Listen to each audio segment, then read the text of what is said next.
연대순으로 보는 예수님의 생애 첫 번째 강의에 오신 것을 환영합니다. 오늘은 예수님의 생애를 연대별로 순서대로 찾아보는 그런 여정의 시작으로 예수님의 생애에 대한 인트로덕션 그리고 신약에 대한 또한 서론이 되기도 하겠습니다. 예수님 자신이 책을 한 권도 쓰지 않으셨지만 예수님에 대한 책은 이 세상의 어떤 주제보다도 더 많이 있습니다. 예수님에 대하여 다른 토픽과 비교할 수 없는 많은 분량의 책들이 기록되어져 있습니다. 우리는 예수님의 그 생애를 통하여 인류 역사에 비교할 수 없는 큰 변화와 영향을 미치셨음을 보게 됩니다. 예수님을 중심으로 해서 역사가 주전과 주후로 나누어지고 그리고 역사, 히스토리라고 하는 이야기가 바로 His Story, 예수님의 또한 역사 이야기인 것을 보게 됩니다. 예수님은 성인 중에 한 사람이 아니라 하나님의 아들이심을 우리는 믿습니다. 자, 연대순으로 보는 예수님의 생애, 보통 우리는 예수님의 생애를 연대순으로 공부하지 않습니다. 예수님의 말씀을 우리 생활에 어떻게 적용할까를 중심으로 해서 우리가 성경을 많이 공부했죠.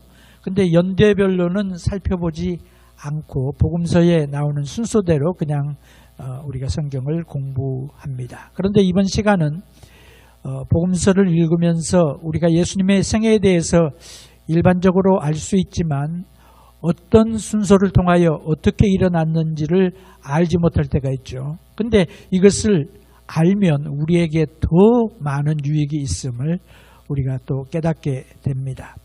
그래서 우리가 복음서를 읽음으로 그냥 읽음으로 얻어지지 못하는 그런 독특하고 특별한 하나님의 축복이 우리의 이번 여정을 통하여 하나님께서 허락해 주실 줄로 믿습니다. 우리가 연대별 예수님의 강의를 하는 여러 가지 목적이 있습니다만 크게 이제 몇 가지를 나누고 보면 예수님의 생애를 순서대로 살펴보고자 하는 것입니다. 여기 보면 어떤 사람들은 이제 알파벳 순서로 해서 알파벳 그 첫 번째 글자를 따라서 예수님의 생애를 공부하는 사람들도 있고 아주 다양한 그런 어프로치들이 있습니다. 그런데 우리는 이제 순서대로 살펴볼 것입니다. 이 과정을 통해서 우리가 공부할 때에 하나님이 성령께서 우리에게 새로운 그런 진리를 깨닫게 해 주실 것입니다. 우리가 순서대로 공부를 하면 왜 예수님이 이런 행동을 하셨을까? 왜 예수님이 이런 말씀을 하셨을까에 대하여 깨닫게 되어집니다. 그래서 하나님 말씀을 더 깊이 우리가 들어가고 또 묵상할 수 있게 되는 것을 경험하게 됩니다. 우리가 예수님의 생애를 순서대로 살펴보는데 여러분이 가능하면 이제 노트를 준비해 주시면 좋겠어요. 그래서 제가 준비할까 생각을 했습니다만은 본인이 준비하시는 게 더 좋을 것 같은데 그냥 조그만 노트 뭐 6x9 그런 노트에다가 그 넘버 여러 가지 칼럼을 만드시면 되겠어요. 첫 번째는 시퀀스, 이벤트 시퀀스가 되겠죠. 그 다음에 어떤 사건이 있었느냐.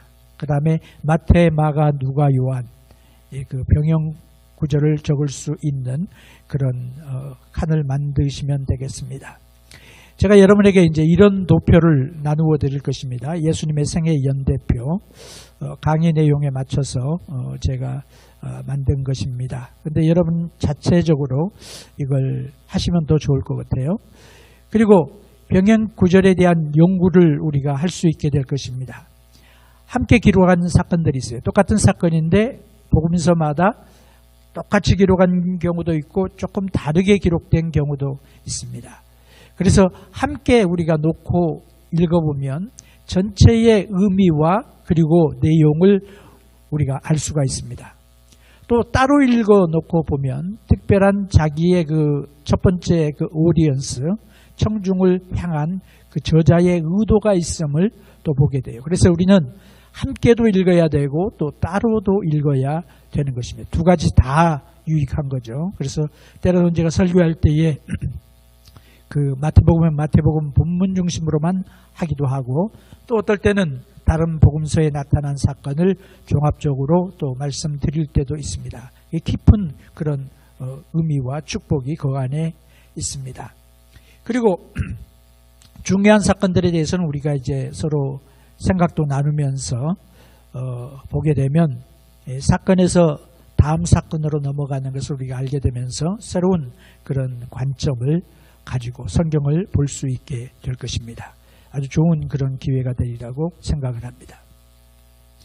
자, 예수님이 탄생하신 연도가 언제냐?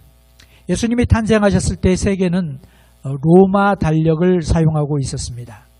그래서 로마가 시작한 해를 그 기원으로 삼는데 예수님이 탄생하셨을 때는 로맨 캘린더에 의하면 735년이었어요. 그래서 2019년 오늘이 몇 년이냐 따져보면 이제 2754 년이 되겠죠. 그래서 이 예수님이 이 탄생하신 그 연도를 이제 로마력으로 계산을 하죠. 그래서 그때 당시만 하더라도 누가복음 3장 1절에 보면 그 기독교 달력이 나오기 전이에요. 그래서 뭘 썼느냐? 로마의 그 달력을 사용을 했습니다.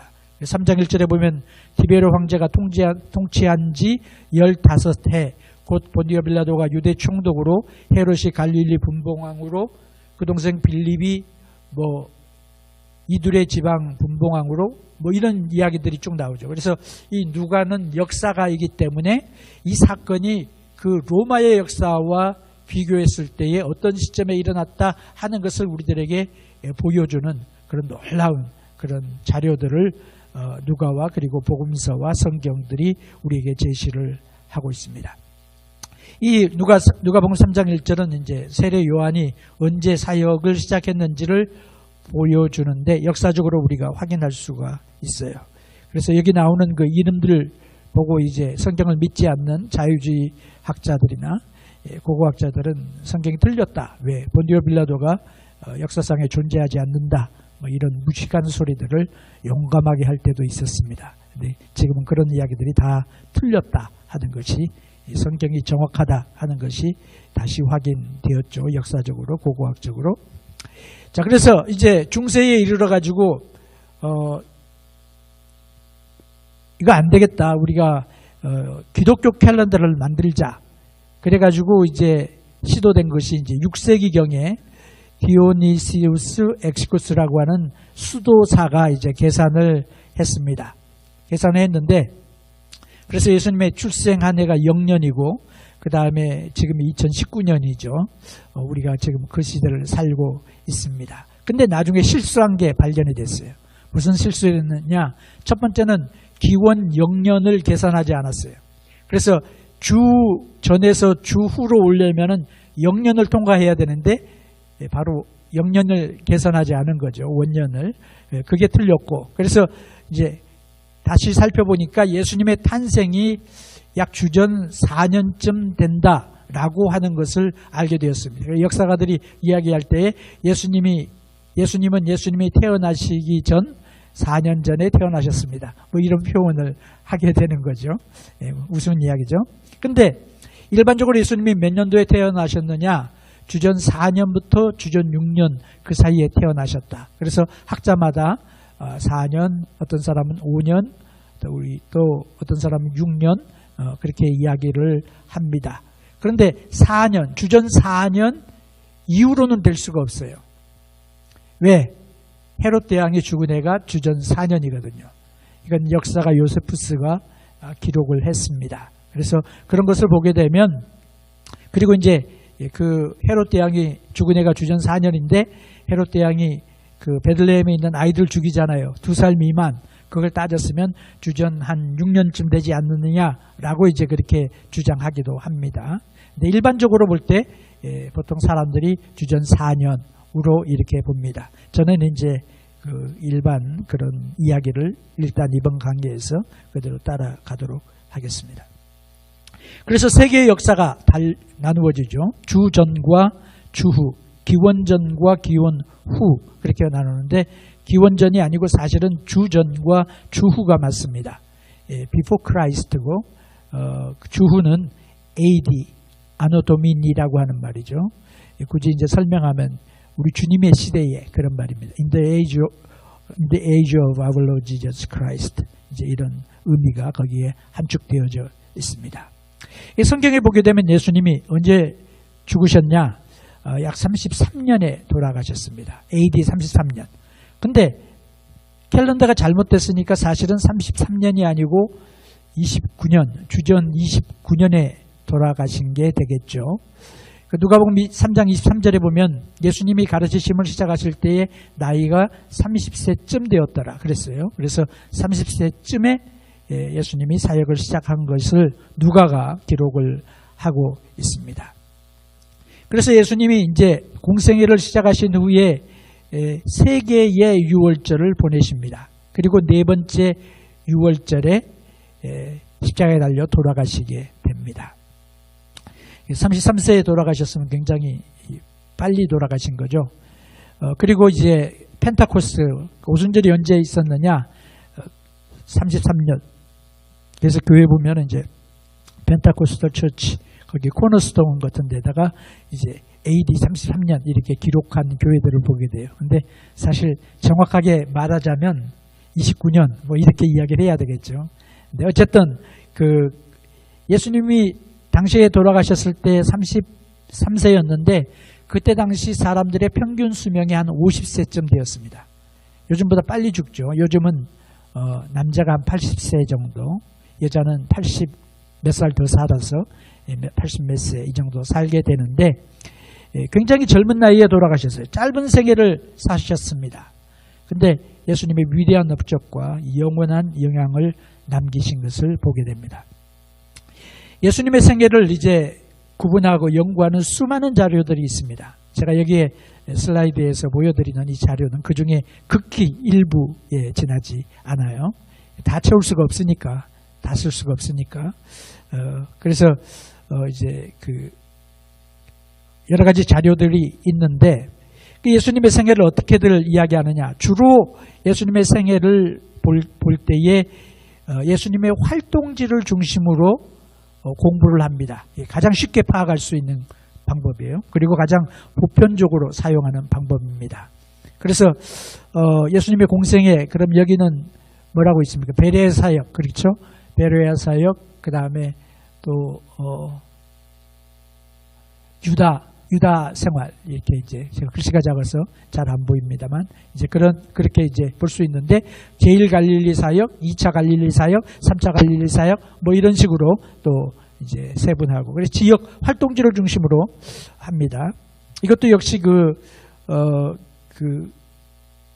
표가 겹쳤습니다만은 뒤에 배경에 보이는 이 표는 이제 그 출생부터 시작해 가지고 예수님의 그 사역의 순서대로 쭉 기록이 됐고 오른쪽에 있는 표는 이제 그 주석에서 제가 이제 카피한 건데 그것도 역시 예수님의 생애 순서로 되어져 연대별로 이렇게 되어져 있습니다. 이것도 역시 활동지 중심으로 나누어 있어요.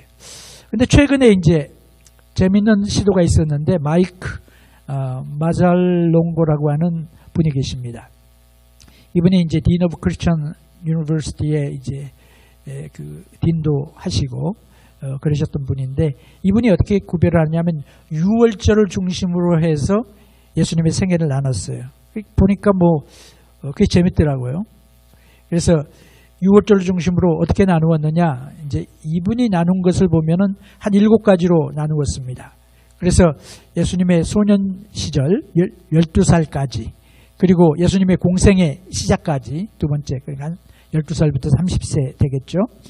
그 다음에 첫 번째 유월절에서 두 번째 유월절, 네 번째는 두 번째 유월절에서 세 번째 유월절, 세 번째는 세 번째 유월절에서 마지막 주간, 그리고 마지막 유월절에서 십자가, 뭐 같은 동시에 일어난 거죠. 같은 날에. 그리고 마지막으로 이제 부활과 나타나심과 승천 이런 과정으로 나누었더라고요. 근데 재미있어요. 그래서 예수님이 첫 번째 해에는 뭐 하셨구나 하는 게 쉽게 눈에 들어서 저는 이 구분을 이제 따라서 간단하게 좀 진행하도록 그렇게 하겠습니다. 예수님의 소년 시절을 보게 되면 이제 12살까지 예수님이 무엇을 하셨냐 하는 거죠. 성경에 보면 예수님의 탄생에 대한 많은 예언들이 있습니다. 그리고 예수님의 유년 시절에 대한 이야기들이 나오는데 유년 시절에 대해서 잘 몰라요. 그렇죠? 잘 모르고 그렇게 많이 이야기하지 않았어요. 누가 이야기를 했습니까? 누가가 이야기를 하고 그리고 또 마태가 이야기를 했죠. 그리고 다른 복음서에는 안 나와 있어요. 최근에 들어서 예수님의 유년 시절에 대한 이제 많은 책들이 나왔습니다. 그 중에 이제 한 100 몇십 년 전에 발견된 19세기에 발견된 토마스 복음서라고 하는 게 있어요. 이것은 정경이 아니고 도마가 썼다라고 하는 이름을 붙인 책인데 이 책은 영지주의 책입니다. 그래서 예수님이 어렸을 때에 뭐 진흙으로 새를 만들어가지고 불었더니 새가 날아갔다라든지 예수님이 아버지를 도와서 이렇게 그 카펜터 일을 하는데 목수 일을 하는데 나무가 짧았대요. 그래가지고 테이블이 안 만들어지니까 예수님이 기적을 행해가지고 나무를 늘려가지고 테이블을 만드셨다. 뭐 이런 이야기들이 있습니다. 그 보니까 이제 한국의 도울 선생 그 양반이 여기에 대해서 강의하시는 것 같아요. 제가 강의 내용은 보지 않았습니다만 이런 거 뭐 기울일 필요가 없습니다. 왜냐하면 예수님의 진짜의 모습을 보여주는 것이 아니기 때문에. 어떤 사람은 예수님이 인도에 가서 불교를 배웠다. 뭐 그런 이야기를 해요. 그래서 인도에 가게 되면 뭐 예수님 이름 비슷한 뭐가 있는데 뭐 어쩌고 저쩌고 그런 이야기. 또 어떤 사람은 예수님이 뭐 사막에서 에스네파와 같이 그렇게 생활을 했다. 뭐 이런 이야기들이 있는데 이거는 다 그런가 보다 하고 설들이에요. 설. 근거가 없는 그런 이야기들입니다. 성경은 마태와 누가가 예수님의 어린 시절을 제안해서 기록했습니다. 여기 하나님의 경륜과 뜻이 있는 것을 보게 됩니다. 예수님의 공생애까지 12살부터 이제 예수님의 공생애까지의 그 기록은 이제 예수님이 이제 나사렛을 떠나서 공생애의 시작이 되겠죠. 그래서 12살부터 30세까지의 그 기록은 거의 안 나와 있죠. 12살에 성전에 올라간 이야기 말고는 없어요. 그래서 침묵을 지키고 있습니다. 그것도 이제 하나님의 경륜과 역사가 의미가 뜻이 있음을 보게 됩니다. 예수님이 이제 나사렛에서 떠나가지고 가버나움으로 가시죠. 그래서 남쪽으로 이제 가버나움에서 사십니다. 그래서 어렸을 때는 나사렛에서 사셨지만 나이가 좀 드신 다음에는 예수님이 가버나움에서 사셨어요. 그리고 이제 남쪽으로 와서 예루살렘을 이제 방문하시고 그리고 이제 세례 요한과 만나시죠. 그것이 이제 그다음에 첫 번째 유월절부터 두 번째 유월절 이것은 이제 요한복음에 기록되어져 있습니다. 그리고 첫 번째 유월절에 예루살렘에 올라가셔서 예수님이 이제 사역하신 내용들이 나와 있어요.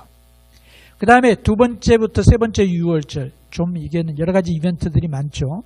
한 36개의 이벤트. 사실은 그보다 더 많아요. 근데 전 더 줄여가지고 이제 동시에 일어난 사건을 합치고 뭐 이런 식으로 해가지고 한 36개 정도를 우리가 살펴볼 것입니다. 갈릴리에서 주로 활동을 하시죠. 우리가 생각할 때 예수님의 많은 일들이 예루살렘에서 일어난 것처럼 그렇게 생각이 듭니다. 요한복음을 보면 특별히 더 그렇죠. 근데 사실은 그렇지 않아요. 갈릴리에서 많이 사역을 하셨습니다. 가버나움에서 사역을 하셨습니다. 그래서 시골에서 많이 사셨어요. 도시에서 활동하신 것보다 시골에서 하신 일들이 더 많은 것을 보게 되죠. 자, 그 다음에 세 번째 유월절에서 마지막 주간 이것은 예수님이 이제 북쪽에서 사역을 하시고 그 다음에 남쪽 예루살렘으로 내려갑니다. 근데 여기에 보면은 많은 사건들이 그리고 교훈들이 자세하게 기록되어져 있습니다. 가장 긴 기록이 바로 이 부분이에요. 그리고 이제 한 61개 정도의 사건을 우리가 다룰 터인데 사복음서가 많이 기록을 하죠. 근데 사실은 61개 사건 이상이 돼요. 교훈들까지 다 따지면 훨씬 더 많죠. 예수님이 출생이 어디입니까? 베들레헴이죠. 그리고 이 베들레헴은 예루살렘 바로 밑입니다. 나사렛이 어디입니까? 예수님이 자라신 곳이죠. 그래서 이 예루살렘과 나사렛까지의 거리는 70마일 정도 됩니다. 70마일이면 차로 1시간이면 가잖아요. 근데 옛날에는 걸어서 다니셨죠. 그래서 예수님은 마차 타거나 그때 대중 트랜스포테이션이 없었기 때문에 항상 걸어 다니셨습니다. 그래서 나사렛에서 갈릴리로 예루살렘으로 걸어 다니시던 그 모습을 보게 되죠. 특별히 여기에 보면 이제 가버나움이라고 하는 도시가 나오는데 이제 예수님의 활동의 중심지였습니다. 예수님이 어른이 되셔서 활동하시고 사신 곳이죠. 근데 여기 가보게 되면 지금도 그 지역이 발굴이 됐고요. 예수님이 다니시던 회당이 발굴이 됐습니다. 1세기의 회당입니다. 회당의 터가 발굴이 되었고, 그래서 참 감동적인 것은 뭐냐면은 예수님이 서가지고 거기서 가르치던 곳을 우리가 서볼 수 있다고 하는 참 놀라운 감동적인 그런 것이 여기에 또 있습니다.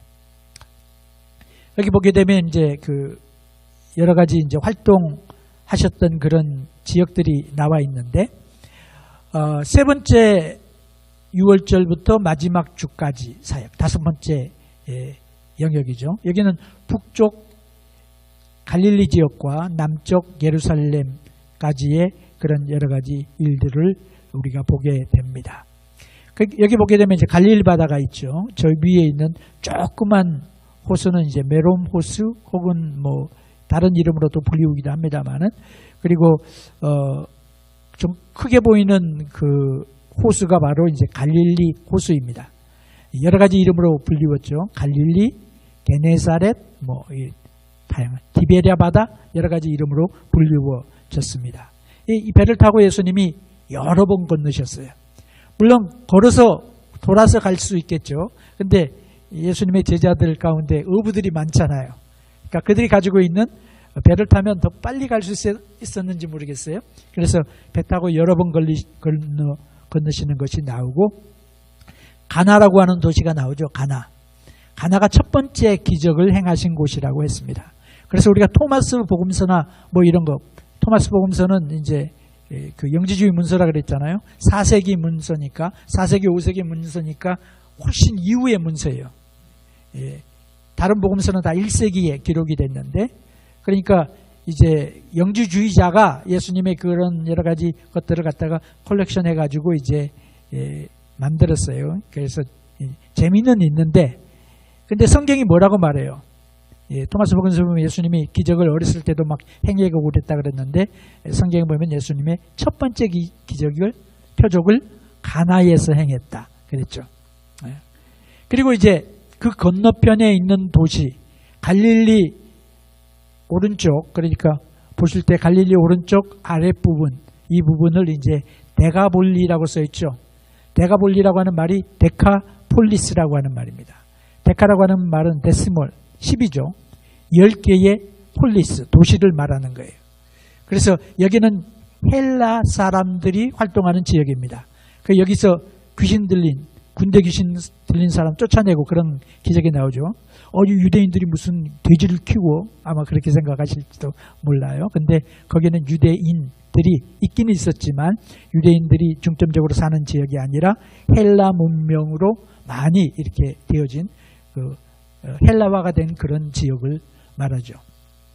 그 다음에 쭉 내려오다 보면 이제 예루살렘이 있습니다. 사해에서 이제 사해 끝나는 부분 조금 위쪽으로, 왼쪽으로, 이렇게 서쪽으로 가게 되면 예루살렘이 있죠.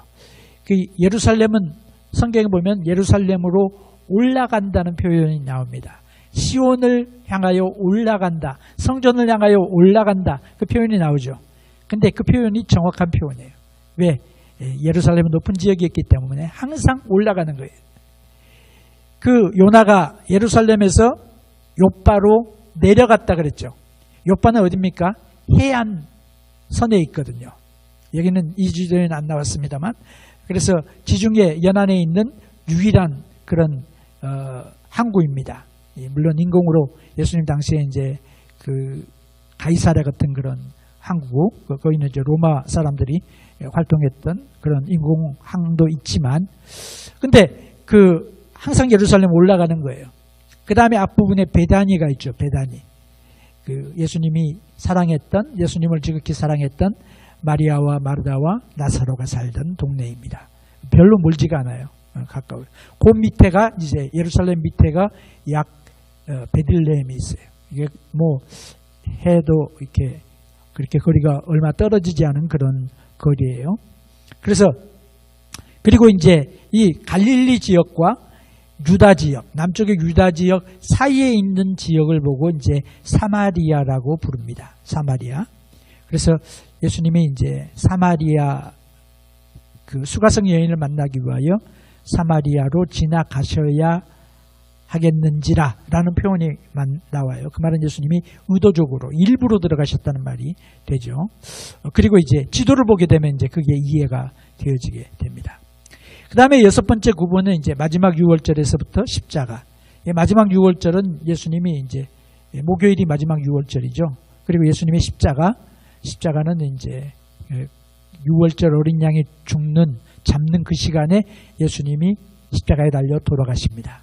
성경 보면요, 예언의 성취가 너무너무도 놀랍습니다. 정확하게 이루어졌어요.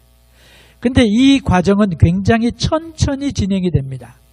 그래서 예수님이 그 마지막 주간부터, 예수님의 마지막 주간, 마지막 주에서부터 십자가 달려 돌아가시기까지, 부활까지, 이 과정이 불과 일주일 정도밖에 안 되는데, 일주일의 그 과정이 신약 성경의 한 3분의 1 정도 이상 차지하는 그런, 그래서 굉장히 슬로우 모션으로 진행이 되죠.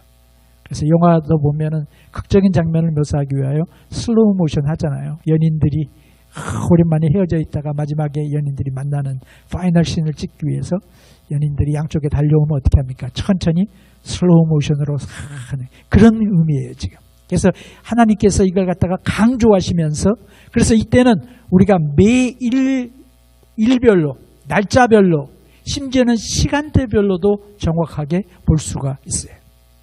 그래서 이제 6월절 주일 4월 2일부터 그 다음에 예수님이 십자가에 돌아가시는 4월 7일까지 그 과정들을 우리가 볼 수 있습니다. 마지막에 이제 부활과 나타나심과 승천.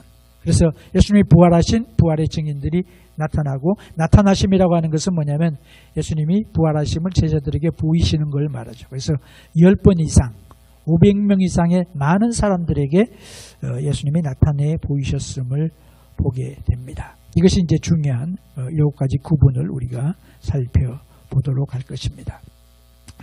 예수님의 세계가 어떤 것이었냐? 지난번에 우리가 중간기에서 살펴봤습니다만, 여기에 있는 것이 이제 1세기의 로마 제국입니다.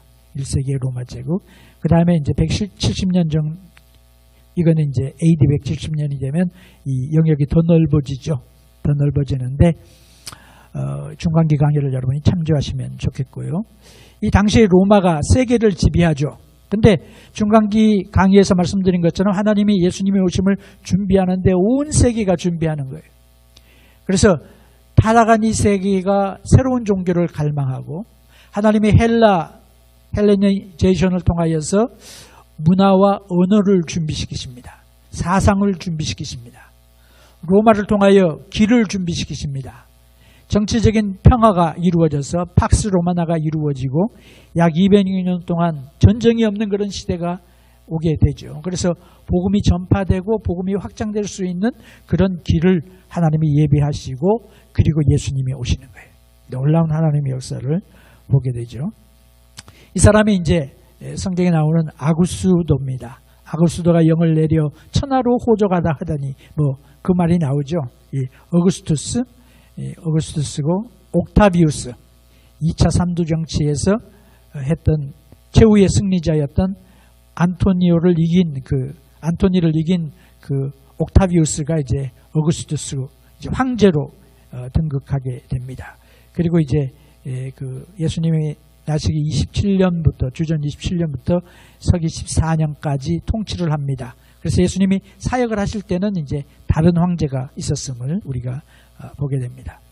그리고 이때에 많은 일들이 일어나죠. 유대인들에게 그전에 없었던 여러 가지 종파들이 생기게 됩니다. 사두개인들, 바리새인들, 그 다음에 헤롯 땅, 에세네파, 열심당 이런 사람들이 중간기에 생겨나게 되죠.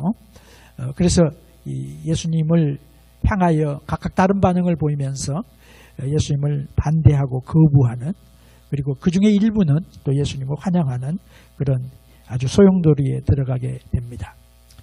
예수님이 태어나실 때에 통치했던 사람이 이제 헤롯 대왕입니다. 헤롯 대왕. 그래서 이 헤롯 대왕은 성경에나 역사에 보면 굉장히 못된 왕이에요. 그래서 자기 가까운 사람들을 권력에 눈이 멀어가지고 자기 삼촌도 죽이고 뭐 장인도 죽이고 자기 아내도 죽이고 아들도 죽이고 다 죽였어요. 그래가지고 진짜 실력 있고 가문 좋은 애들이 안 되고 나중에는 누가 되느냐, 좀 이렇게 다른 애들이 이제 실제적으로 헤롯이 죽은 다음에 통치하게 되는 그런 것을 보게 됩니다.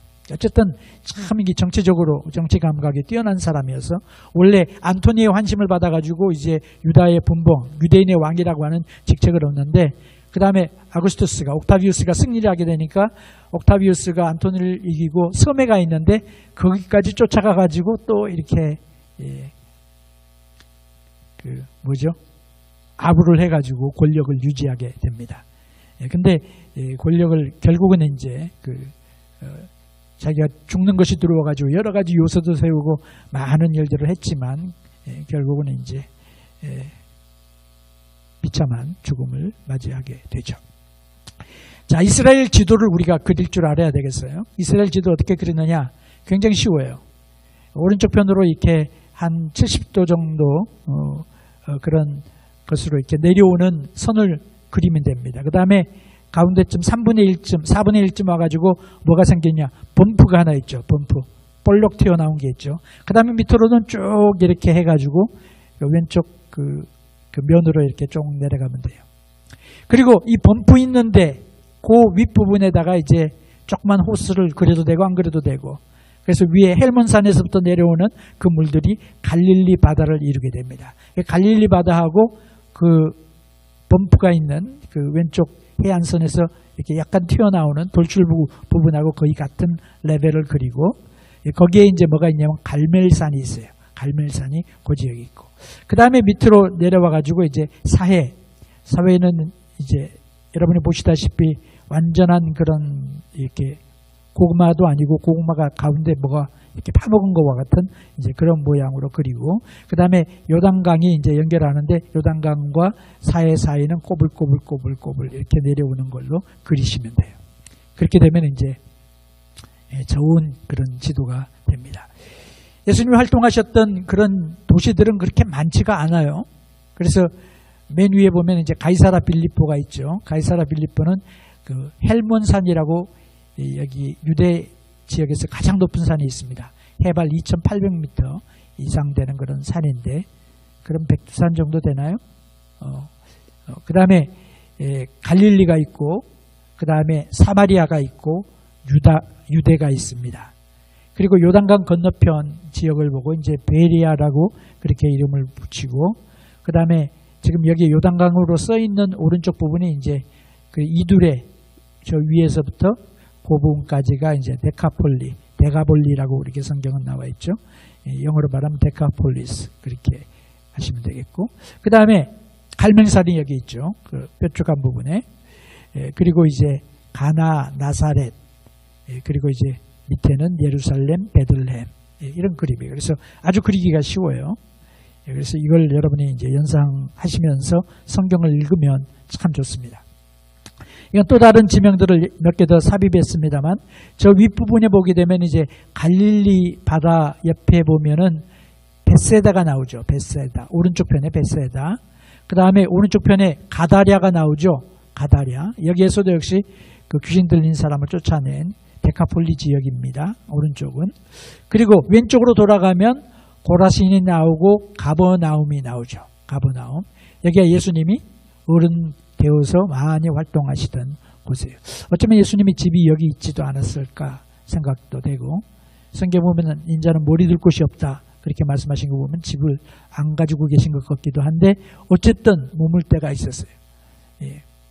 그래서 가버나움에 사셨고, 그 다음에 막달라가 거기에 있고, 그 다음에 조금 밑으로 가나가 있고, 그리고 갈릴리 끝나는 바다 끝나는 부분에 이제 나사렛이 있고 더 밑으로 내려오면 나인 성이 있고 그 다음에 이제 수가성이 있고 뭐 이런 엠마오가 있고 예루살렘이 있고 이제 이런 지도를 여러분이 보시면 되겠습니다. 자, 이걸 보게 되시면 이제 이 지형이 어떻게 되는지 알게 되실 거예요. 여기 보게 되면 사해 지역은 굉장히 뭡니까? 여기는 지금 색깔이 다 그린으로 그린 색깔을 많이 했기 때문에 뭐 푸르네 그렇게 생각하실지 모르지만 이거 완전히 광야입니다. 광야. 여기는 사막 지역이에요. 네게브라고 하는 것은 거의 사막 수준으로 보시면 돼요. 이게 사막이 모래 있는 사막이 아니라 광야 같은 사막 있잖아요. 캘리포니아나 저기 어디죠? 아이다호 이런 데 가면은 사막 있잖아요. 그런 사막들을 말해요. 그래서 이 보게 되면 해안 지방은 해안선이 있는 데니까 낮죠. 그 다음에 평원들이 있어요. 여러 가지 평야들이 있습니다. 해안선을 따라서 평야들이 있고 그 다음에 특별히 유다 지역에 보면 이제 쉐펠라라고 하는 지명이 나오죠. 쉐펠라. 나중에 이제 제가 조금 더 설명을 드리겠습니다만. 그리고 이제 맨 밑에가 이제 부엘세바가 있어요. 예수님은 부엘세바 가셨다는 말이 없지만 아브라함과 이삭과 야곱과 뭐 이런 족장들이 살았던 곳 중에 하나가 부엘세바입니다. 자, 이 지도를 이제 이렇게 단면을 잘라보는 거예요. 제가 푸른 라인을 가운데 뒀죠. 그래서 단면으로 이렇게 잘라놓고 보면 어떻게 보이느냐? 이런 모양이 됩니다. 보면 이제 단면으로 이렇게 딱 잘라 이렇게 북과 남을 축으로 해서 자른 거예요. 그거 보게 되면 맨 왼쪽에 보면 이제 사회 바다가 나오죠. 사회 바다는 지면 수면보다 여기 위에 가운데 있는 그 검정 라인이 지중해 수면을 말하는 겁니다. 그게 0m죠. 근데 사해 바다는 그보다 훨씬 낮아요. 갈릴리 바다도 그 지중해 수면보다 낮아요. 메로모스도 지중해 수면보다 낮아요. 왜 그러냐면 여기가 분지라 그러나요? 그래가지고 그 땅이 갈라지는 그런 곳입니다. 지층대가 갈라지는 곳이에요. 그래서 여기가 결국 어디까지 흘러가냐면 아프리카까지 쭉 가게 됩니다. 그래서 수면보다 낮은 곳이에요. 수면보다. 그래서 예를 들어서 예루살렘이 어떻게 되느냐. 해발 약 818m 정도 되거든요. 1000m 보통 뭐 그렇게 이야기를 하는데 한 818m지만 사해에서 이렇게 사해 옆에 뭐가 있습니까? 여리고가 있죠. 여리고에서 올라가다 보면 어떻게 올라가느냐. 한 1200~300m를 올라가야 되는 거예요. 그러니까 낮은 거리가 아니죠. 짧은 거리가 아니죠. 그래서 굉장히 힘든 것을 보게 되고 거기 보면 여러 가지 사건이 있는 것을 보게 됩니다. 제일 높은 산이 오른쪽 끝에 보면 헬몬산이 있죠. 헬몬산이 2850m 정도 됩니다. 굉장히 높아요. 그래서 여기에는 항상 만년설이 있습니다. 만년설이 있기 때문에 여름이 되어도 만년설에서 내려오는 찬바람이 이 북풍이 불어가지고 막 이렇게 바람이 갈릴리 바다 쪽으로 내려오게 되면 갈릴리 바다에서 뭐가 되냐면 돌풍이 일어나는 거예요. 돌풍이.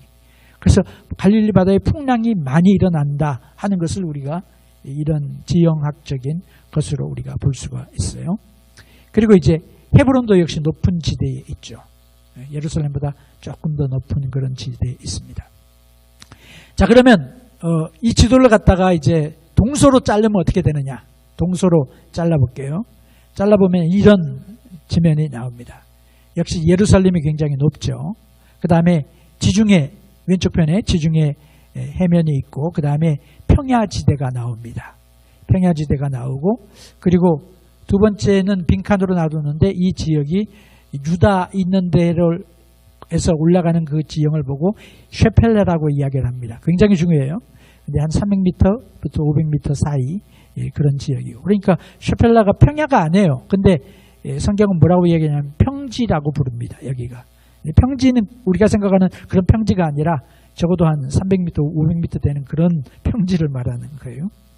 예루살렘이 있고 요단 계곡이 나오죠. 그리고 요단 계곡에서 더 사해 지역에서는 지중해 수해보다 약 400m, 요즘엔 더 내려갔을 거예요. 그리고 이제 동부 고원지대, 요단강 건너가지고 동편은 어떻게 되느냐? 거기가 이제 요르단 땅이잖아요. 거기는 이제 또 아주 높은 고원지대가 됩니다. 1200m, 1300m 고원지대가 돼요.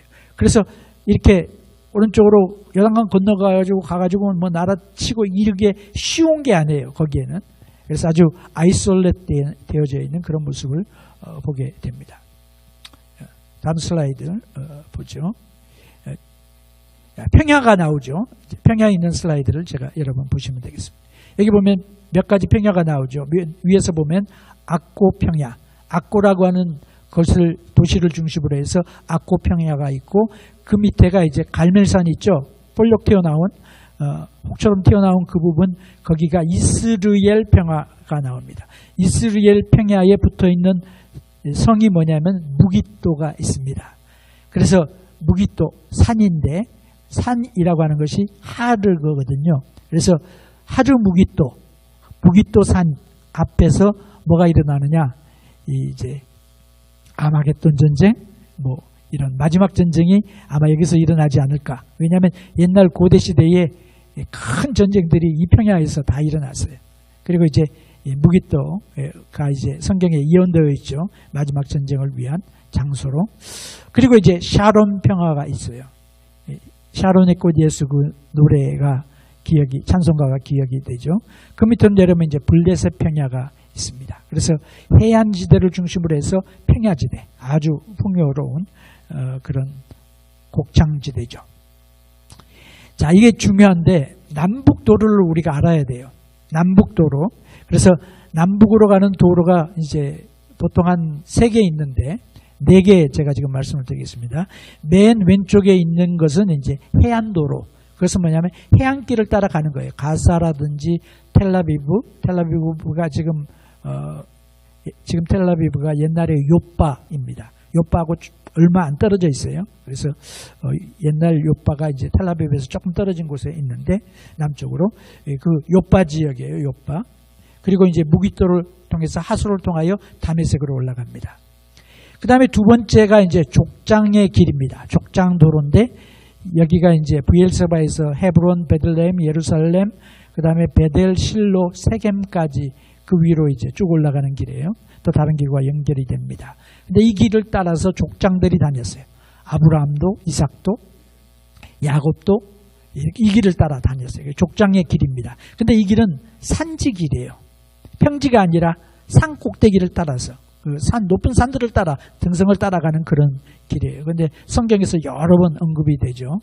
여러분이 이것을 기억해 두시면 좋겠고, 그 다음에 계곡길이 있습니다. 이것은 그 요단 유다 산지 있죠. 유다 산지가 이제 바로 이제 족장의 길을 중심으로 해서 유다 산지가 있고, 그 다음 밑으로 축 떨어져요. 거의 뭐 한 1000m 이상, 1100m 이렇게 떨어지고 그 다음에 평지가 나옵니다. 그 평지를 따라서 가는 길이 이제 계곡길이 되겠어요. 이 계곡이 좁은 계곡이 아니에요. 굉장히 넓어요. 여기. 그리고 특별히 이쪽에서부터 유단 그 산지로부터 건너편에 보게 되면 이제 모압 산지가 나오죠. 그까지 상당히 거리가 멀어요. 굉장히 넓은 그런 지역입니다. 물론 그 가운데 이제 요단강이 흐르고 사해가 있죠. 그 다음에 이제 역사적으로 유명한 길인데 왕의 대로가 있습니다. 킹스 로드가 있습니다. 그래서 페트라든지 암만이라든지 다메섹으로 올라가는 그런 길이 있어요. 그래서 이걸 보게 되면은 그 해변길은 해변을 따라 올라가는 것이고 족장의 길은 어떻게 해요? 산 위를 따라가죠. 산 위를 따라서. 그래서 브엘세바에서 이 끝에서부터 베델까지 올라갔다 생각해 보세요. 얼마나 힘든 길이었는지. 죽자 사자 야곱이 도망간 거예요. 그 성경을 보면 이 지도를 보게 되면 지형을 알게 되면 그 형편이 어떻겠구나 하는 걸 알죠. 그래서 거기 가가지고 숨을 놓고, 왜냐하면 브엘세바에서부터 예루살렘까지가 한 3일 길이거든요. 3일 길. 근데 베델까지 올라가려면 더 많이 올라가야 되잖아요. 훨씬 더. 그런 길이고.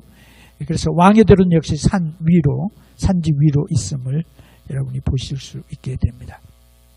이 셰펠라 지역인데, 이제 셰펠라는 많이 이야기를 안 해요. 근데 알아두면은요, 성경 읽을 때에, 특별히 구약을 읽을 때 굉장히 많이 도움이 됩니다. 왜냐하면 전쟁이 어디에 일어나느냐, 이 계곡을 통해서 전쟁들을 하는 거예요.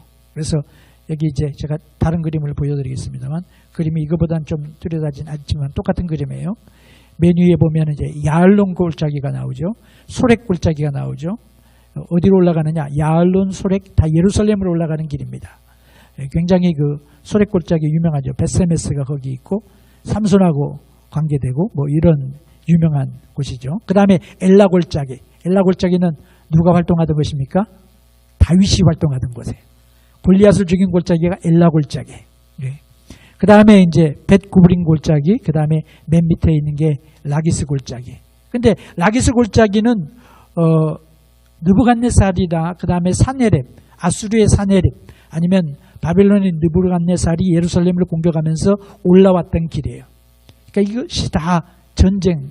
유다 지파가 이 골짜기를 지키기 위해서 여러 가지 병거성도 짓고 요새들을 세웁니다. 그래서 이 골짜기로 올라오게 되면 어디가 위험하느냐? 예루살렘이 위험하게 되는 거예요. 그래서 여러분이 이것을 이제 아시고 성경을 읽으면 이제 입체적으로 볼 수가 있게 되죠. 제가 이 이야기를 오래전부터 하고 싶었는데 찬스가 별로 없어요. 오늘은 시간이 없는 시간이지만 짧게나마 제가 이야기를 하고 또 우리가 다음 시간에, 다른 시간에 자세하게 살펴보면 좋겠습니다. 자, 여기 그 유다를 보게 되면 이거 강우량입니다. 강우량. 강우량인데 부엘세바를 보세요. 부엘세바를 보면은 색깔이 팔하고 비슷하죠. 그 말은 무슨 말이냐? 1년에 8인치밖에 비가 안 오는 거예요. 강우량이 8인치밖에 안 돼요. 그러니까 얼마나 건조하겠습니까? 거기다가 기근이 들었어요. 이삭의 시대에. 그러면 기근이 들면은 이건 완전히 말라 죽는 거죠. 죽는 거예요, 죽는 거. 그래서 예루살렘 같은 경우나 이제 그 중에서 이제 조금 다른 그림을 제가 보여드리면 여기 보게 되면 이제 맨 위에 있는 게 단입니다. 거기가 한 23인치. 원래 단지파가 그 꼭대기에 있는 게 아니죠. 저 밑에 있어야 되는데 저 위로 올라갔죠. 그래서 사사시대에. 그래서 단을 차지해 있는데 거기는 비가 많이 나와요. 왜냐하면 헬몬산에서 내리는 그런 비들이 많거든요. 벳산이 두 번째 서클이 이제 벳산 12인치. 부엘세바 맨 밑에 있는 게 8인치. 헤브론이 19인치. 헤브론이 산지지만 그래도 19인치 정도 비가 내리니까 거기에 과일들이 많이 맺혀져. 과일들이. 지금도 마찬가지예요. 헤브론 과일 그러면 굉장히 유명해요. 헤브론 포도 세계 최고입니다. 이런 여러 가지 이야기들을 우리가 볼 수 있게 되죠. 왜 그 산지에 살았느냐? 이런 것들을 보게 되면 이제 이해가 되죠. 이건 이제 한 5가지로 나누는 그런 것인데 지역을 5가지로 나눕니다. 자, 이제 보게 되면 이제 교훈이 뭐냐? 예수님의 사역을 보게 되면 이제 예수님이 방법이 있다는 거죠. 무슨 방법이냐? 북쪽 갈릴리에서 사역하시다가 남쪽 예루살렘으로 가고 다시 또 북쪽으로 가서 사역하시다가 남쪽으로 가고 뭐 이런 식으로 왔다 갔다 하시는 거예요. 근데 이 움직임이 뭐냐? 그냥 기분 나서 가자 그게 아니라 그 예수님의 전략이 있는 거예요. 전략. 목표가 있는 거죠. 목적이 있는 거죠. 그래서 문제가 생기면 남쪽으로 내려가시고 또 남쪽에서 또 여러 가지 문제가 생기면 또 북쪽으로 가시고 뭐 이런 그 흐름으로 큰 그림을 여러분이 보시면 되겠습니다. 두 번째로 예수님이 움직이시는 것은 이제 예언에 근거하여 움직이셨다. 베들레헴에서 태어나셔야 될 이유가 뭐느냐?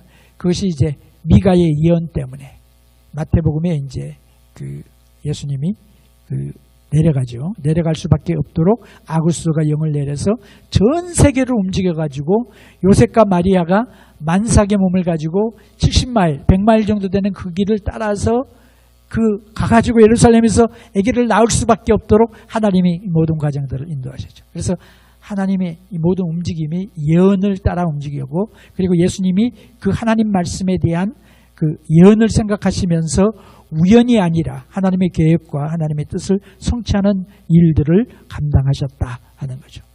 마찬가지로 우리를 향하신 하나님의 경륜이 있음을 우리는 또한 믿어야 됩니다. 세 번째로 예수님은 작은 지역에 사셨지만은 큰 영향을 미쳤습니다. 그 로마의 제국의 지도 가운데 조그만 점이 있죠. 이 조그만 점이 이스라엘이에요. 이스라엘인데 이 작은 지역에 살았지만 이 사이즈가 예루살렘부터 저기 나사렛 갈릴리까지 한 100마일. 그 다음에 가버나움부터 예루살렘까지 뭐 한 7, 80마일. 또 그 다음에 동서 폭이 어느 정도 되냐? 한 6, 70마일. 그러니까 100마일 한 70마일. 그 반경에서 예수님이 사신 거예요. 외국에 한 번도 나가보지 아니하시고 애굽을 다녀온 그거 외에는 외국에 한 번도 가지 아니하시고 유대 땅을 벗어나지 않으셨는데 너무도 작은 세상을 사신 것 같죠. 그러나 어떻습니까? 예수님의 태어나신 이스라엘 땅을 전 세계 그림으로 보면요, 점도 안 돼요. 이렇게 쬐끔해요. 제가 일부러 크게 확대해서 지금 점을 찍었습니다. 빨간 점. 근데 예수님이 그 작은 지역에서 활동했지만 예수님의 역사는 뭐예요? 엄청나고 위대한 역사를 이룬 2000년 동안 영향을 미치고 온 세계가 예수를 통하여 변화되어지고 전 세계가 바꾸어졌죠. 마찬가지예요. 우리가 작은 데서 사역을 합니다. 또 우리의 세계가 작은 것 같습니다. 우리가 세계를 제패한 것도 아니고 유명한 것도 아니고 그러나 염려할 필요가 없어요. 하나님의 인도하심을 믿고 우리는 순종하면 되는 것입니다. 그러면 우리의 작은 일을 통하여 하나님은 위대한 일을 이루어 가시는 것입니다. 하나님 나라가 이 땅에 이루어지는 일을 작은 사람들을 통하여 이루시고 큰 결과를 허락해 주시는 것입니다. 그래서 우리가 이제 서론을 생각하면서 우리가 작은 것 혹은 우리가 세계의 중심이 되어지지 않은 것 이런 큰 위대한 일을 하지 못하는 것 이런 거에 대하여 하나님의 일을 감당할 때 낙심하거나 그래서는 안 된다 하는 거죠. 그래서 우리가 주님이 걸어가신 것처럼 하나님을 바라보면서 승리하는 믿음의 여정을 사시면 좋겠습니다.